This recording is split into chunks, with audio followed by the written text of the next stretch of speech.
দিকে লাভ নেই, চলেন কাঁচা বাজারের দিকে যাই। হ্যাঁ চলেন, সবাই কাঁচা বাজার দিকে চলেন। জি জি সভাপতি সাহেব, চলেন যাই। আসেন আসেন আসেন, টাটকা টাটকা সবজি আছে, আসেন আসেন আসেন, এই আসেন আসেন, ভালো ভালো তাজা তাজা সবজি আছে, আসেন আসেন আসেন, সবাই বাহ, আসেন। সবজিগুলো তো ভালো তাজা আছে। এই চাচা, পেঁয়াজের কেজি কত করে? পেঁয়াজ 90 টাকা কেজি। 90 টাকা। আর আলু কত করে? আলু 60 টাকা কেজি। 60 টাকা কেজি।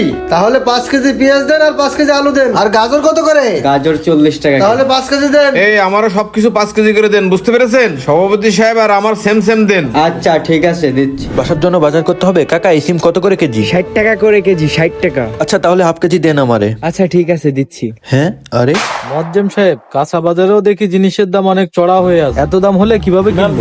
চলেন অল্প অল্প নিই। হ্যাঁ, তাহলে আমরা অল্প অল্প হ্যাঁ নিই। চলেন তাই করি আমরা। আমাদের যেমন সামর্থ্য আমরা তেমনই কিনি, চলেন। এই নেন সভাপতি সাহেব। হ্যাঁ দেন। দেন, কই আমারটা দেন। জি দিচ্ছি। হ্যাঁ দেন, তাড়াতাড়ি দেন। এই নেন সেক্রেটারি সাহেব। ইমাম